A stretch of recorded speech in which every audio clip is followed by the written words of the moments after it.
Hi guys, मैं हूं उस्मान और आप देख रहे हैं उस्मान ऑफिशियल टिप्स। उम्मीद करता हूं कि आप सब खैरियत से होंगे।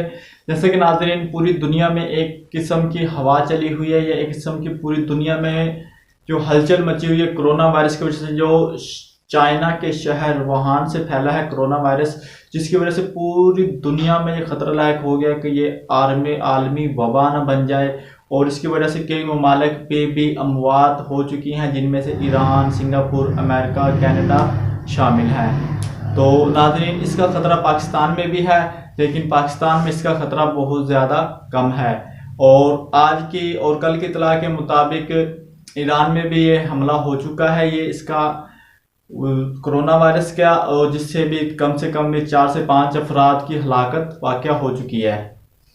और इसके बारे में तो यही कहा जा सकता है कि बस दुआ ही है, क्योंकि इसका अभी तक कोई इलाज नहीं हो सका है। कोई इलाज, इसकी कोई वैक्सीन या कोई इंजेक्शन, कोई मेडिसिन इसकी ईजाद अभी तक नहीं हो सकी है। और इसकी वजह से चाइना में जो हलाकतों की तादाद है वो तकरीबन 2600 के करीब पहुंच चुकी है, यानी 2600 अफराद हलाक हो चुके हैं अब तक। और 5000 से 6000 के करीब लोग इस बीमारी से मुतासर हो चुके हैं। और इसका ख़तरा तो पूरी दुनिया में यही कहा जा रहा है कि ये आलमी वबा ना बन जाए। तो नाज़रीन, इसकी कुछ एहतियाती तदाबीर हैं जो आप दोस्तों के साथ शेयर करूँगा, जिनमें से पहले नंबर पर तो आप अगर बाहर जा रहे हैं, यानी रश वाली जगह पर कहीं सफ़र कर रहे हैं, रेलवे स्टेशन पर या बस स्टैंड पर, या इसके अलावा आप एयरपोर्ट वगैरह में जाते हैं, तो आपको सबसे पहले मास्क का इस्तेमाल करना पड़ेगा। और दूसरी बात यह है कि आप जानवरों के अगर छूते हैं तो उसे छूने से गुरेज करें। अगर ज़्यादा ही ज़रूरी है छूना तो आप उसके लिए आप उसे छुएं और फौरी किसी अच्छे साबुन से अपने हाथ और मुंह धो लें। और उसके बाद अगर आपने गोश्त वगैरह पकाना है तो गोश्त वगैरह पकाने के लिए आपको क्या करना है कि अच्छी तरह से सालन और जो गोश्त हो वो अच्छी तरह से गला लें और अच्छी तरह से उसे फ्राई करके खाएं।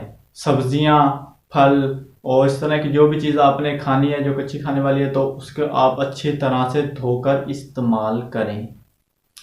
ये कुछ एहतियाती तदाबीर हैं। और इसके अलावा जो ये अब बीमारी के बारे में आपको बता देते हैं कि ये बीमारी सांस से फैलती है, यानी एक इंसान से दूसरे इंसान से सांस के ज़रिए कन्वर्ट हो रही है, यानी हवा के ज़रिए भी ये फैल रही है।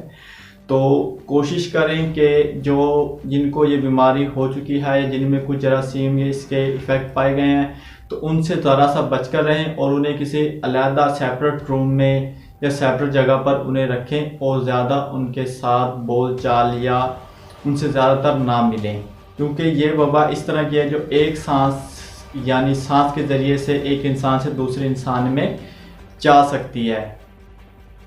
तो इसके लिए तो कुछ यही एहतियाती तदाबीर हैं जो आलमी अदारा सेहत ने जारी की गई हैं अभी तक। और इसके लिए बहुत ज़्यादा मेहनत भी की जा रही है कि इसकी वैक्सीन तैयार कर ली जाए। और क्योंकि कहा यह जा रहा है ना कि ये जो वबा फैली है, ये वायरस फैला है, ये चाइना में इसलिए फैला है कि वहाँ के लोग चमगादड़ और सांप खाते हैं। और अक्सर देखा ये भी गया है कि जिंदा चमगादड़ों के साथ सांप रखे गए थे मार्केट में, जिसकी वजह से ये फैला है।